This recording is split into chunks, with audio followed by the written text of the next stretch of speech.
Welcome to Your Bookkeeping Matters. I'm your host, Lisa Turner, a professional bookkeeper, registered BAS agent, and your small business cheerleader and mentor. I'm also a wife and mum to two little people. This podcast is for small business owners who want to manage their numbers the right way. It will be short and sweet episodes each week on business and bookkeeping matters in an easy to understand way with real quick tips or changes you can put in place, having a huge positive impact at the same time up-leveling yourself.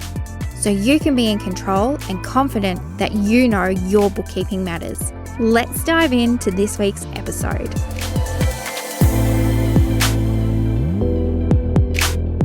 Hey there, I'm so glad you have joined me on today's new episode of Your Bookkeeping Matters. This is one I've been really excited about doing because it's all about the things you need to do when you very first start out your brand new venture. And how freaking exciting is that? I remember exactly how I felt way back in 2016 when I was dreaming up my bookkeeping business Accounted for You.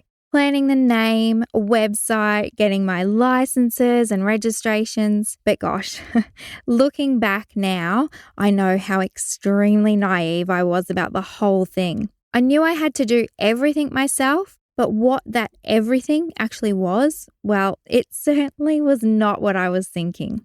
6 years down the track, I have grown my teeny side hustle to a bookkeeping practice with a team. I certainly did not envision that happening. And one of the key lessons I learned over the years is you can do anything, but you can't do everything. Because one of the hard parts in the early days is, unless you have some serious savings aside to start up or borrow funds, you don't have the cash to invest in all the things you need to right from the get-go.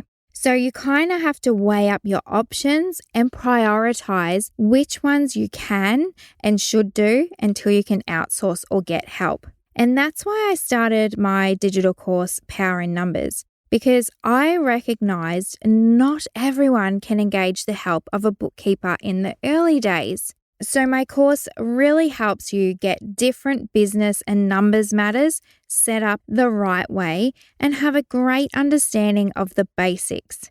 Now, inside that, we go through a new business checklist. So today, I want to run through just some of the things on that checklist that are important and often missed. What is pretty important, and before you can really dive into any of the next steps, is of course your business name. And there is more to it than you would think. There is lots of ways to come up with a new name, but once you land on one, Google it. Make sure it's unique to you. Check what's called the Australian Business Register lookup, where you can search names and it will show you if someone already has it or has registered it. Check that it's not trademarked. See if the Instagram handle and Facebook pages are available. Check out if the website domains are being used. It would be a great help if you got a bestie that you can bounce names off. Get them to search for you as well, because you'll both find different results come up on good old Google. Trust me on that one. I've done all the searches on something before and ended up having to change things around. You don't want to set your heart on a name only to find you can't register all the things that you want to use.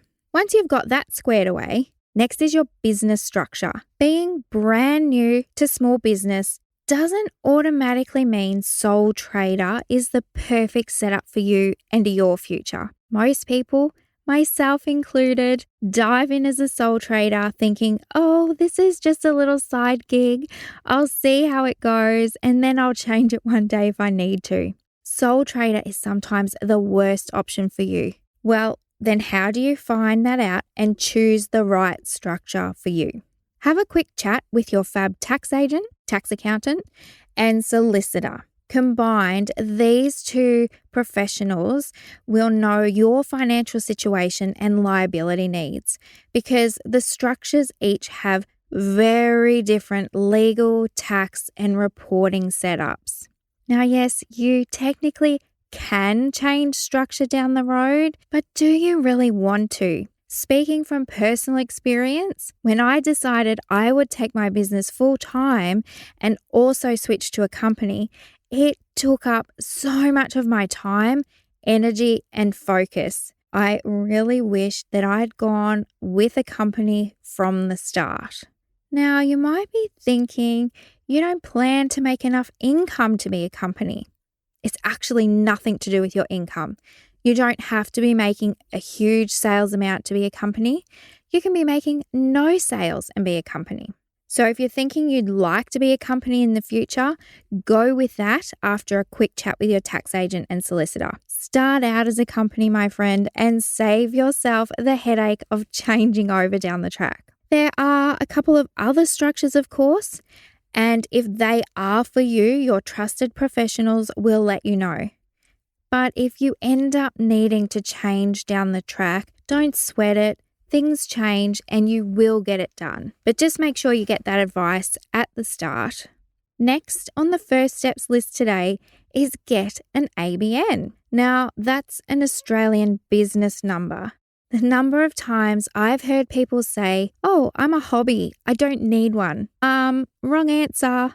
If you're making sales regularly or have the intention of making a profit or even organizing yourself like a business, even if you're at a loss and your sales don't quite yet exist, you need an ABN. You're not a hobby. So just get the ABN. It's easy peasy.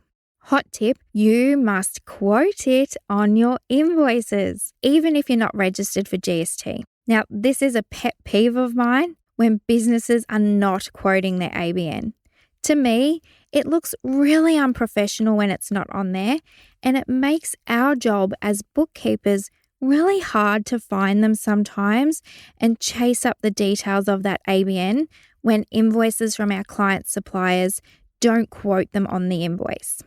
Okay, so now you've got the business set up on paper. You might already have some expenses from having to pay for some of this setup. How are you going to keep track of those expenses? Well, my strong suggestion, of course, is in accounting software. Or will you go with a simple spreadsheet? I have a free one you can grab on my resources page. I will link that in the show notes for you. Or, as I would suggest, go straight to accounting software.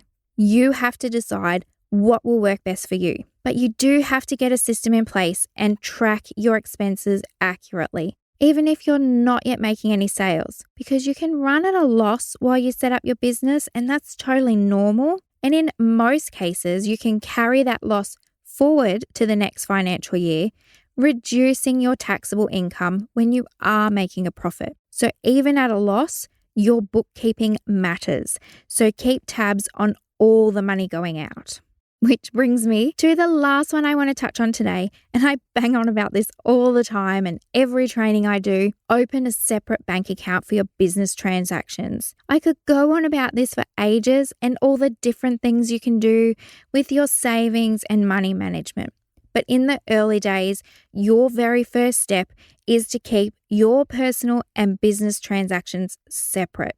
I've touched on this in a few other episodes and loads of blogs, but I don't mind to say it again for those new to the show. And it's a known fact, sometimes people have to hear or see things 3 times before they do it. Maybe it was already on your to-do list to open a separate bank account and you haven't got to it yet. Take this as your reminder to go do it now.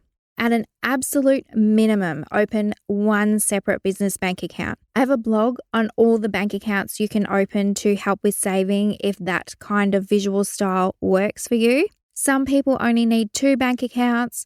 Some have 5, 6, 7 or more. It works different for everyone. So they're the first steps that I think really matter for your business. 1, decide on a name. That's a given. 2, get set up with the right structure from the start with advice from someone. 3, register an ABN, your Australian business number. 4, track your income and expenses from day dot. You will save yourself so much time down the track having to go back over months, even years of transactions if you just do it from the start. And finally, 5, open a business bank account. There are, of course, so many other things you need to do, and you can grab my new business checklist to work through some of them on my resources page on my website, and of course, linked in the show notes. Now, Make sure you have fun and also take care of yourself, because starting a new small business can be really hard work. Surround yourself with an amazing community to chat with, bounce ideas, connect, and learn together. Thanks for joining me for this snackable matter. I would love it if you could leave me a review if you enjoyed this, so more small business owners can learn and grow. I'll chat to you next week.